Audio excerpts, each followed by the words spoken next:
We take ourselves to the entertainment capital of the goddamn country, Las Vegas, Nevada. Now, what a big weekend, by the way, for sports and entertainment.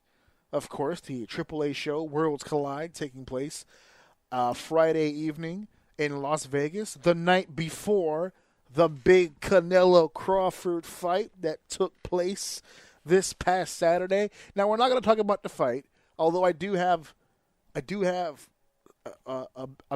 I guess you could say, a gripe that I need this fixed. And this goes past sports. This is just like an entertainment thing, right? I think it's because of my age. So if it's just me, let me know. But I wanted to watch Canelo and Crawford live. They said on Netflix that it goes on the air at 9 p.m. So I said, okay, you know what? I'm going to watch the show. I'm going to get drunk. It's going to be great. I ended up not, because this is when the sickness started, and I thought my son was going to be going through some shit. It was a whole ordeal, so I didn't get a really chance to watch it live. I said, no problem. It's on Netflix. I'll get a chance, right, another time. So I didn't watch the fight at 9. So going through my regular day, going through life, I did get drunk, but I didn't watch the fight. Nice. So I go to bed, and I didn't realize that I had a notification on my phone from Netflix telling me about Canelo and Crawford. So I said, you know what? It's already like 12:30 at night. I said, fight's over. Let me click this button, see if I can get like a highlight. Maybe I can get some highlights to tease what I'm about to see tomorrow. So I clicked the button, and I didn't realize that it was taking me to the live stream, which was still happening. So I said, oh, okay, I'll catch post-fight, right? So I clicked the button. It's 12:30. The show started at 9. It's 12:30. I clicked the button for the post-show. I clicked the button, and motherfucker, they're doing hype for the fight. They haven't come out yet. They haven't fucking fought yet. The whole card, I don't even know what was on the fucking card, but apparently it took 3.5 fucking hours to get to the main fight. As soon as I clicked it, I'm watching the show. I'm watching the analysts go over the fight, and all of a sudden they start talking about the entrances. And I'm like, this fight hasn't fucking happened yet? I said, oh, hell no. And I went to bed. I said, no. You didn't watch it? I can't. I eventually did watch it, but I wasn't staying up past 12:30. I was already lit as it was. My brain was already like, yo, you need to go down. And now I was like, and I spazzed on my phone. I said, this hasn't happened yet? My wife goes, are you fucking for real? Because she never got a chance to experience a big fight night before until we sat down for Tyson Paul for the whole show. And that was her first time seeing a whole boxing event like that. And she finally understood what I've been saying about WWE programming lately with the pay-per-views, where they only have 5 matches, but in between the matches, it's all bullshit. Commercials, it's the analysts, they're interviewing people, just like boxing. So I was like, Jesus fucking Christ, I'm never going to get to this fight. So I finally fucking just turned it off and went to sleep. And then I got reminded that on the next day was going to be what we're talking about here, AAA, Worlds Collide. And I got to say, I know that you got a chance to finally see the show. First and foremost, did you enjoy the show? I did. Okay. I did. I have my comments about it, but I did enjoy it. Yes. Okay. All right. I watched the show. Steph watched it with me. This was the first time Steph told me, "Hey, don't watch that show without me. I want to watch the show." Cuz she really really liked the first one. Now, we didn't watch Triplemania, but she really really wanted to see this one. So I said, okay, fine. Let's watch it together. They watched it together. She was saying to me the same fucking things that you were texting me. Where it was just like, God damn that dive. Oh, God damn this thing. And God damn this thing. And I used to watch AAA. I used to watch CMLL. I've watched wrestling from all around the world. I like what WWE is doing with AAA. I kind of do. I kind of like it. As someone like you who has very limited to no knowledge of the previous version of AAA, are you Mm-hmm. enjoying what you're seeing from them so far in this new variation of AAA? Yes. Okay. There you go. See? I personally am enjoying it. However, I question longevity. In the moment, I'm loving it. But if they have it's so I remember when we first talked about it, like the gimmick, some of the gimmicky stuff, you're like, you're kind of like whatever about. And I think it's really cool because it's new to me, right? Like I've never seen this stuff before. This shit is awesome. Like I love it. But then I kind of like just for fun, not to say anything negative about it, because I don't have a negative thing to say about it right now. I'm enjoying it. But I thought just for fun in my head, like, what if this was like this every Monday night? Would I still enjoy it? I don't know. Good point. I don't know. Like it would have to be a mix up with characters and stuff like that. But if it stays the way it is right now, where we're just getting big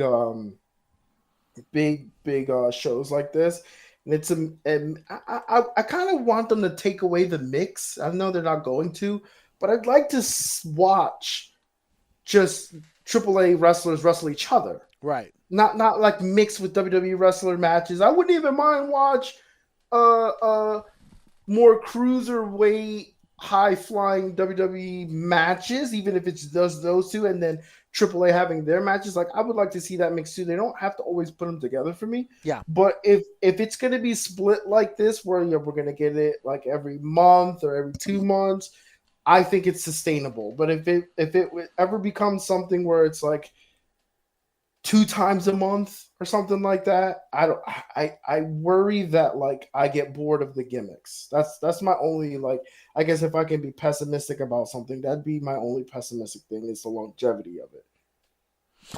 Okay. And I kind of dig Yeah. the idea of not incorporating WWE talent at every stage. We'll see if they continue to do that or not, considering that they own the company. But Mm-hmm. I like the idea, and I don't know if this is their idea. I like the idea of them doing it now because it is bringing more eyes to the AAA product, and then to Mm-hmm. slowly kind of siphon off those WWE talents and just kind of let AAA rock on his own would be really, really cool. There are a lot of changes that AAA has made since the merger that, well, not merger, they were basically bought over, but that I do enjoy. However, I can't ignore the criticisms because I kind of think that they're a little valid. So Mm-hmm. a lot of the criticism that I hear is that the flavor of AAA has kind of been watered down a bit on account of WWE is structuring their matches and bringing in certain talent that fit kind of their ideology of what wrestling is. It's not what made Triple H so different. So one of the things that people were worried about when they bought AAA is a lot of the input would change what made them different. Because I think people are worried that as WWE continues this global domination run that they're on, they're going to start buying more promotions. They're going to start buying more territories. They want to own the wrestling world, and this is the beginning path of that. Well, they're on their way. They're on their way. There's talks about Pro Wrestling Noah getting a foothold in Japan. There's a lot of conversations taking place all around the world with WWE. We'll get to the main event and explain how that can go right or wrong, depending on how you look at it. But Yeah, because the I have questions. the ideology being that WWE wants to be at least the umbrella that hosts basically wrestling within the grips of its own hands. They want to monopolize the industry. What worries people is that if you're going to buy all these properties just to make them little versions of you hurt the business in the sense of it no longer becomes profitable to you. Yes, you want your name on the docket so that you can receive the money, but do you really need to fuck with the product? Because the product, it Mm, being different, might be what helps the industry last a little bit longer. You disagree with that? I say To answer to the actual question you just asked, I say yes. I say yes. To make them because all if little you versions of WWE. right, because if they not okay, not 100% now WWE. I think a WWE flag needs to be stabbed into it. I think WWE flavor needs to be added into it. I think there are people in the WWE roster today, like for instance, that LWO match. I think they look great there. Right. I don't think they look too good on the main stage. Right. And it's not so much that they're bad. I'm not saying they're bad wrestlers or they're a bad gimmick or whatever it is you want to call it. I just don't think it kind of fits right now, especially as a tag team. We're struggling in the tag team. And my brain, when I was watching this, I'm like, bro, the tag team titles would do fucking fantastic here. You know what I mean? Like they have a different flavor. They have a different thing. And when I say put your WWE flag into everything, bring the promotion, bring what you guys have mastered as far as the production. Yeah. And then bring some of your talent that wouldn't otherwise fit on the main stage. You have somewhere else to put them. And then let them blend in with the culture of that area and let the culture dominate. So I don't want to take away from the culture, but without WWE doing that stuff to these federations or whatever you want to call them, they will. I believe they will be at least 10 times bigger than they would ever be being combatant to WWE rather than going alongside them. And if that means you have to lose a little bit of your stock to kind of change up the flavor a little bit, as a business person and as not a diehard wrestling guy like you are and a lot of fans are, I don't see the problem in that, and I think only good can come from it. I can see it.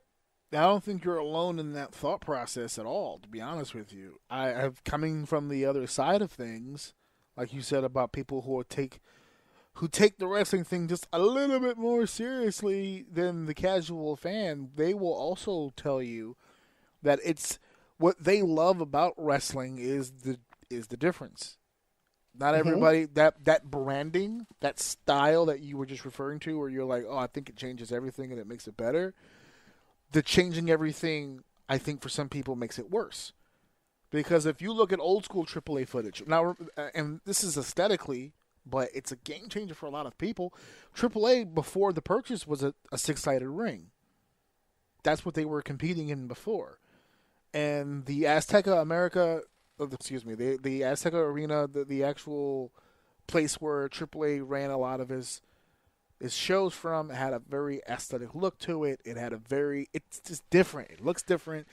They do have the Spanish commentary available, and I actually give them a lot of credit for doing the Spanish opening and doing the promo style in Spanish and having Conan on the commentary kind of translating. As slow as he translates, he does translate. He gets there eventually, but he brain farts sometimes because it is, especially at his age, it is hard on a dime to just sit here and translate when someone's doing a full Spanish promo in English, because people have to understand that every language has its slang and has its short form and there may not be a direct translation to what they just said. Like, as an example, Penta cut a promo at the beginning of that Worlds Collide show completely in Spanish, and then Penta said 5 million things, and then as soon as he was over, Corey Graves looks at Conan and goes, "So what did he just say?"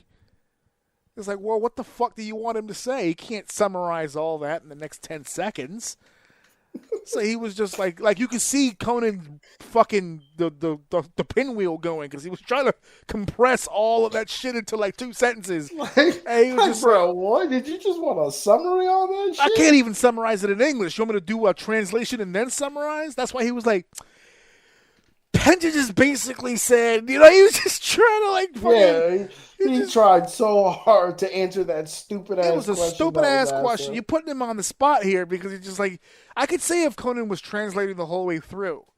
But, like, he shot an entire 3-minute promo, and then they were like, all right, so what did he just say?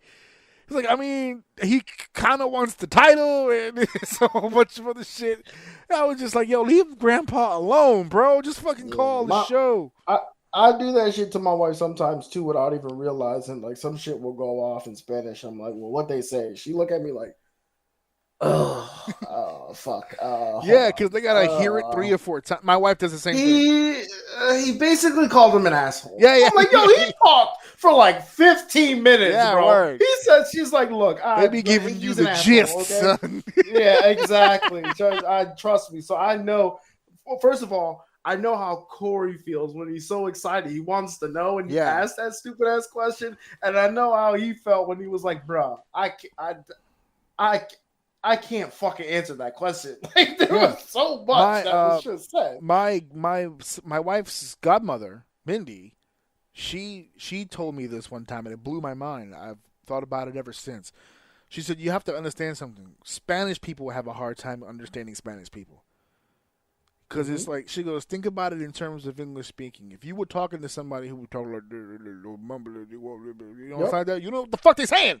Right? So you're like, so she goes, sometimes Spanish people will be listening to try to translate and they be like, ¿qué? Like, it's like, what did you just say? Yeah, exactly. They were like, what is that? And then they just, you got to figure it out. So I just felt bad. But to go back to just AAA for just a second as a whole, the card overall I thought was well done. I thought it was a well done show again. I think I still like the first one better than this one, but that's not to say that this one was bad. This was a really good show. But it's the ending. This was good.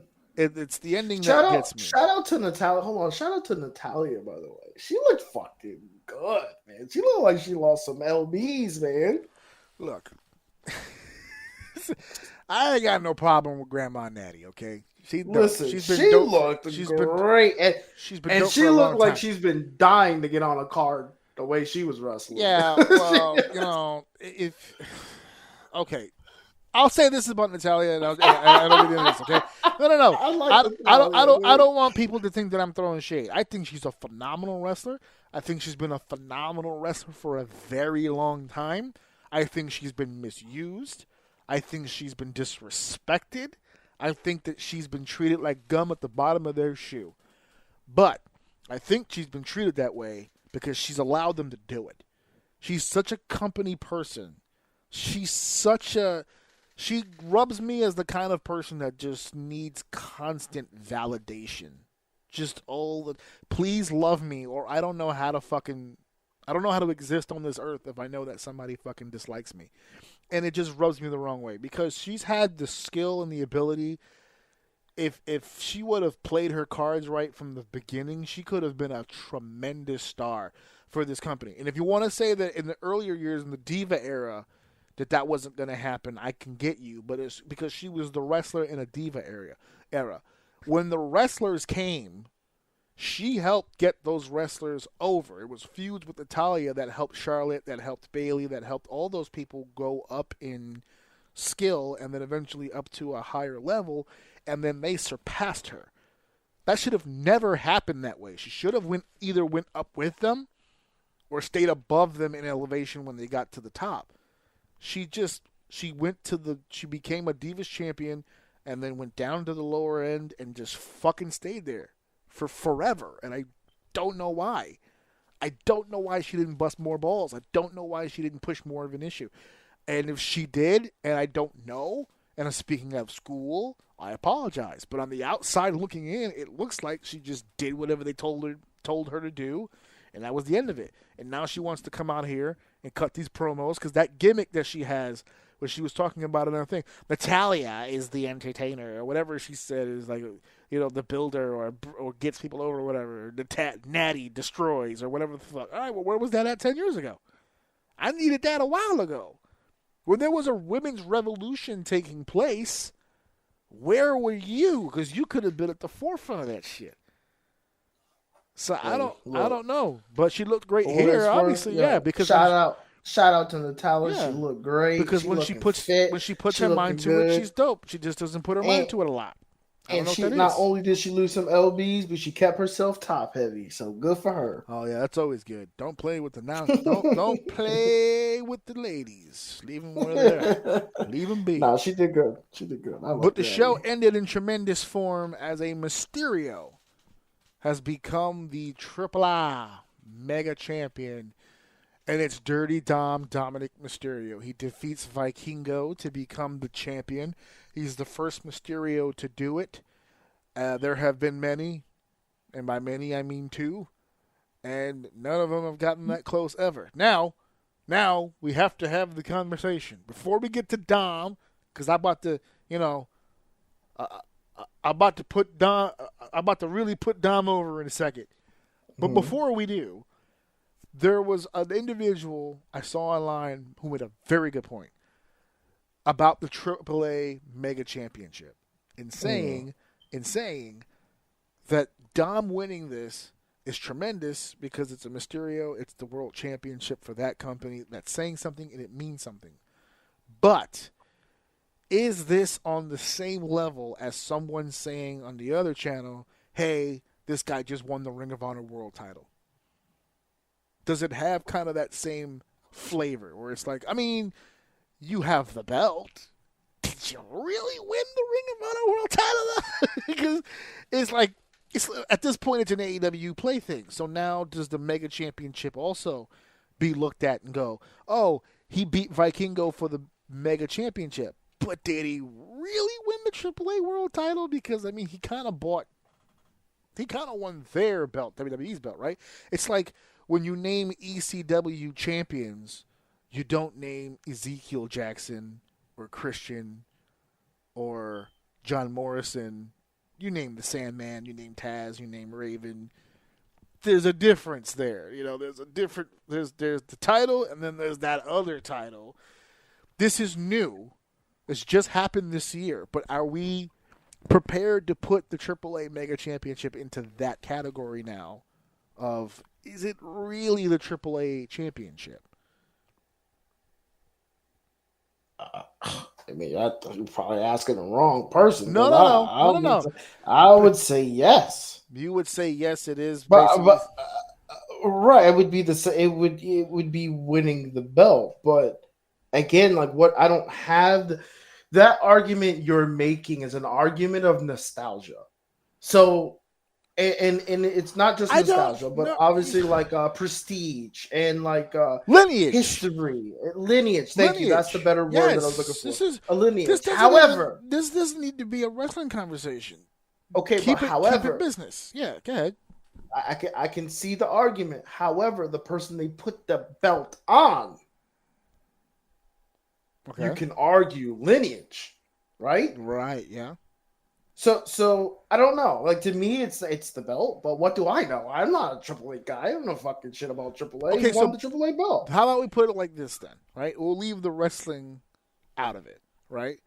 You're a small mom and pop store, get bought over, not bought over, but a bigger corporation makes an offer to you. It's a big offer. You'll probably make more money on this deal than you ever would owning the shop. You sell the shop. They continue to let the shop run, but the corporation is all over it at this point.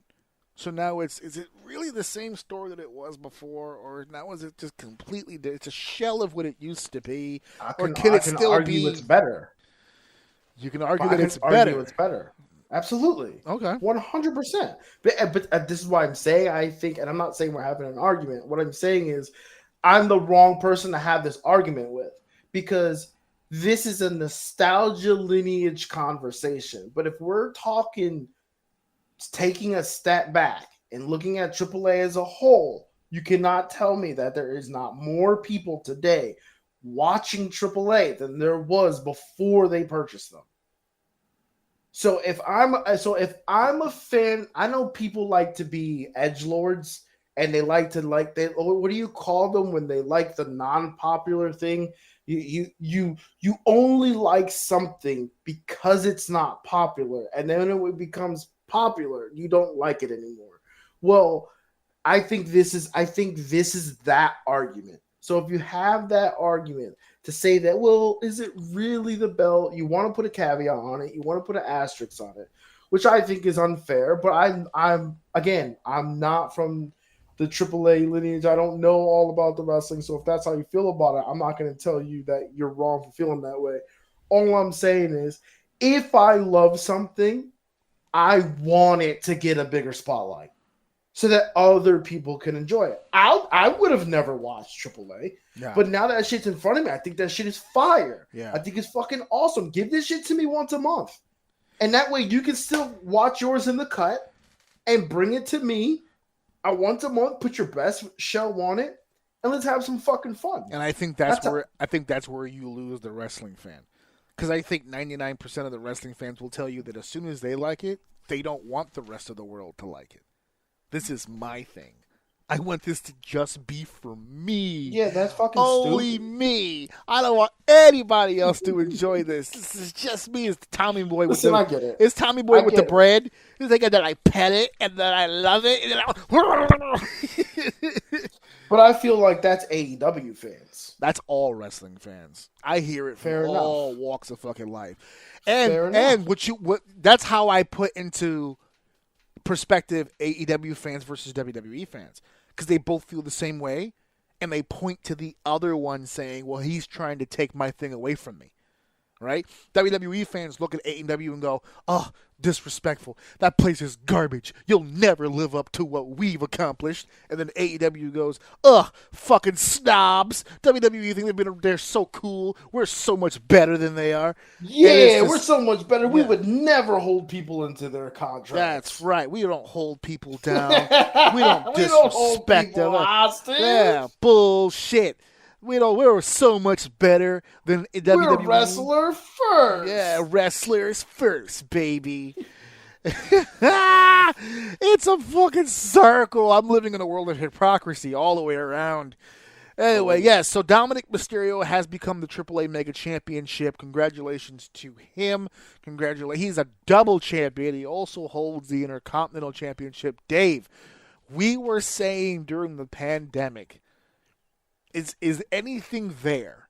Is there something we can get from this kid? For him to have skipped NXT and gone right to the main roster, and not just on the main roster, but he's competing against top of the line talent. I mean, he's at SummerSlam with Seth Rollins. He's going to WrestleMania as a tag team champion. I mean, we're like, oh my God, what's happening? Why are we being force-fed this kid? Does he need the time? He just needs the time? Like, what's there? What are they seeing we don't see? Thank you for that, because that's kind of where I had a what if question for you. Oh, okay. And you led me right into it. So as I was fucking driving in today, I had a what if. And I'm like, oh, wait till we get on the show. I'll surprise him with the what if. And like I said, you segued us right into it. So here's my what if question. I think I know what it is, but go ahead. We both killed Dominik Mysterio when he was with his dad. Correct. Does Dominik Mysterio today become Dominik Mysterio without that run with his dad? If he went solo and then ended up where he did with Rhea and stuff like that, does the experience and I would like to say expedited experience, because I think that's kind of what happened with his dad, is that he was able to expedite very difficult experience in a controlled environment. That's what I came to the conclusion. Okay. But because we were killing him, like, dude, get away from your dad. You got to sink or swim. But how valuable do you see on the scale of where he ended up right now, that run that he had so long with his dad, when we were just screaming to get away from him? That was my what if. What if he never had that run with his dad and he just went solo right away? Based on what we're seeing now, I would like to think that it would have happened regardless. It just would have happened differently. We would have had a different version of it, because here's the thing. What his teaming with his dad really did was acclimate him to the business. Being on Which the is road. huge. Yeah, which is huge, but hear me out. They were on the road together. They were sharing the ring together. One might be able to say that being on the road with his dad, who happens to be one of the greatest of all time, was probably immeasurable for him in terms of not going to NXT. Because he probably learned more being in the ring with his dad than he would have had he gone to NXT. And that's no disrespect to the PC and the trainers down there, but they're not Rey fucking Mysterio, right? So Rey can communicate in a way with Dom that the PC guys can't because it's his son. He knows this guy, like, obviously since birth. It came out of his balls. He can communicate to this kid, right? We can come in here and figure this out. What you're really asking, based on what I'm hearing from the question, is would he have been successful at all if he didn't have that run with his dad? And I don't necessarily agree with that, only because of what we're seeing now. The question that I had back in those days is there anything in there that we could use in this industry? And if I remember correctly, one of the criticisms that I had was that I need to see him do something without the dad. I need to see him do something outside of the Rey thing. Okay, yeah, he's expediting his education. He's on the road with him. We're learning matches. We're learning timing, singles matches, tag matches. He's giving him a crash course. This is wrestling for dummies, right? On how to exist in this industry. But to succeed in the WWE is more than timing and bumps. There has to be something inside that comes out when the lights turn on. That was not happening with Rey. And I don't think it ever would have happened had he stayed any longer with Rey. He needed to take the training wheels off. And to be fair, when he first did, he still struggled. When he went to the Judgment Day initially, we were still being critical. He was missing spots. He was slow on certain things. He looked uncomfortable. The look wasn't there yet. He didn't look and feel like he belonged in that group when he first came in. But over time, it worked itself out because now he got away from his dad. But if you think about it, all he did was transition laterally because in Judgment Day, he had Finn Balor to learn from. And now this guy is teaching him new school shit. This is how we do it now. This is the speed we go. This is how we talk things through. This is how we do that. And they had a lot of communication. Now, as we talk right now, that match that I saw with Vikingo at Worlds Collide felt like a main event match. He dominated that match. They wrestled that match. And you know what's funny? He should have. He's the bigger, stronger wrestler in the ring. In Mexico, in Latino Lucha Libre, the bigger man is a heavy.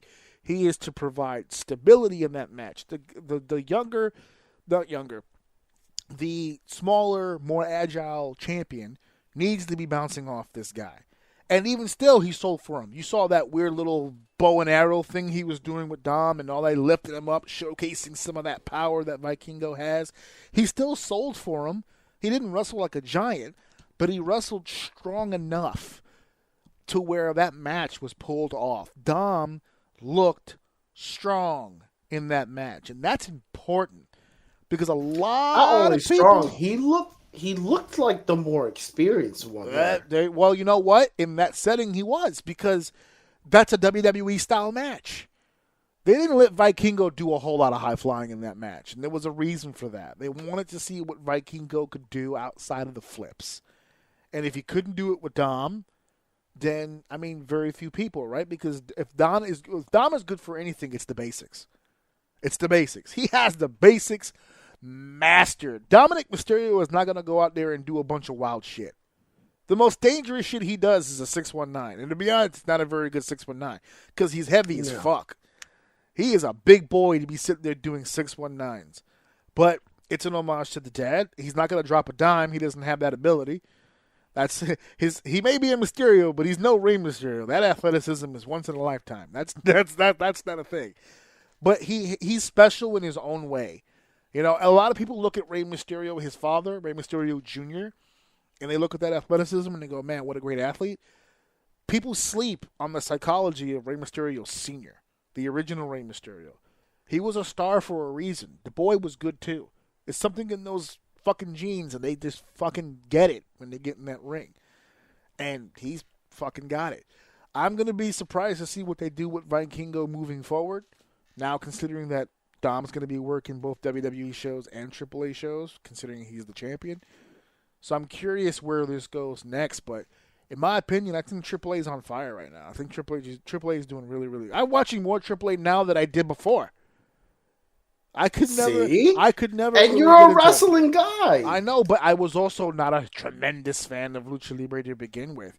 I understand the legacy. I understand the pageantry, but again, I'm a storyline, character-based fan, and unless you're immersed in that culture, you really don't get it. All the baby faces to me are the same in Mexico.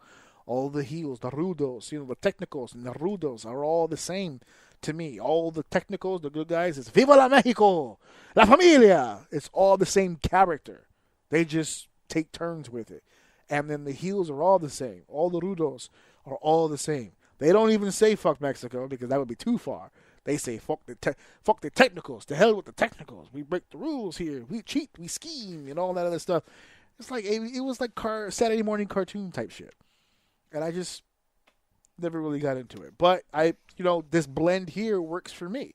But I can understand for the hardcore fan of something like AAA or CMLL, and they're going, oh man, these fucking gringos are fucking up our television show. So I kind of get it. I kind of understand. Yeah. It is what it is.